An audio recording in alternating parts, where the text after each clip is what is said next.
ধর্ষণ নির্যাতনের শিকার শিশু আসিয়ার মরদেহ কিছুক্ষণ আগে ঢাকা থেকে হেলিকপ্টারে নেওয়া হয়েছে মাগুরায় গ্রামের বাড়িতে। এখন সেখানে চলছে আসিয়ার জানাজা। আমরা সরাসরি যুক্ত হচ্ছি সেখানে।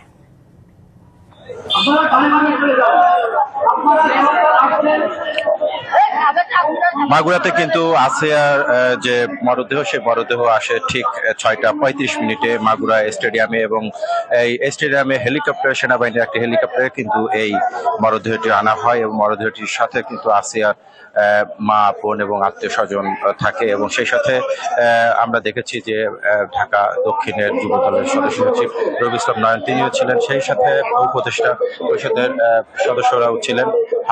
আমরা দেখেছি যে এখানে মাগুরাতে কিন্তু এই আসিয়ার মরদেহের সাথে আমরা এনসিপির যে নেতৃবৃন্দ অর্থাৎ হাসান আব্দুল্লাহ এবং সাদিস আলম সহ অন্যান্য নেতৃবৃন্দও কিন্তু এসেছে। এবং আপনারা দেখতে পাচ্ছেন যে এরপরে কিন্তু 7টার দিকে জানাজা অনুষ্ঠিত হওয়ার কথা, সেই প্রস্তুতি কিন্তু চলছে মাগুরা নোমাইনি ময়দান এলাকায়। নোমাইনি ময়দান এলাকায় ইতিমধ্যে হাজার হাজার মানুষ কিন্তু চলে এসেছে এবং বিভিন্ন জায়গা থেকে বিভিন্ন বয়সী মুসল্লিরা কিন্তু আসলে এই হৃদয় বিদারক ঘটনার কিন্তু তারা বিভিন্ন সময় নিন্দা জানিয়েছে এবং তারা দোষীদের ফাঁসি দাবি করেছে। আমরা দেখতে পাচ্ছি যে নোমাইনি ময়দান এলাকায় কিন্তু জানাজা প্রায় শুরু হয়ে যাবে এবং সেই প্রস্তুতি কিন্তু সামনের দিকে চলছে। ইতিমধ্যে কিন্তু জানাজা আমরা দেখতে পাচ্ছি যে শুরু হয়ে গেছে। এখানে নোমাইনি ময়দান এলাকায় প্রায় 10,000-এর বেশি মানুষ কিন্তু এখানে আমরা দেখছি সমবেত হয়েছে এই শিশুটির জানাজায়। এবং ইতিমধ্যে আমরা দেখতে পেয়েছি যে সামনের পর্যায়ে অর্থাৎ যেখান থেকে জানাজা অনুষ্ঠিত হচ্ছে সেখান থেকেই কিন্তু ঢাকা থেকে আগত অতিথিরাও রয়েছে, সেই সাথে মাগুরার বিভিন্ন পর্যায়ের কিন্তু ব্যক্তিরা কিন্তু ইতিমধ্যেই এই জানাজা এসেছে।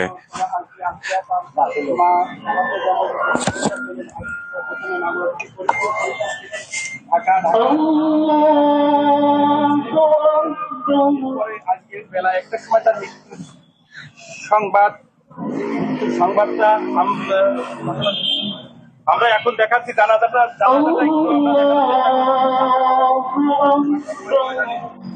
আপনারা সবাই দেখছেন যে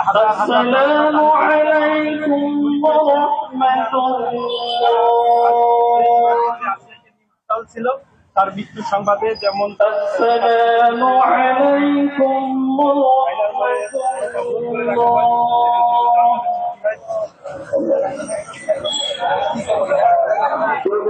ইতিমধ্যে কিন্তু জানাজা শেষ হয়ে গিয়েছে এবং এখনই আসিয়ার মরদেহটি কিন্তু নেওয়া হবে জারিয়া গ্রামে, অর্থাৎ শ্রীপুর উপজেলা জারিয়া গ্রামে এখনই তার মরদেহটি নেওয়া হবে বলে আমরা জানতে পেরেছি এবং সেখানেই তাকে দাফন সম্পন্ন করা হবে পরিবার সূত্রে আমরা জানতে পেরেছি।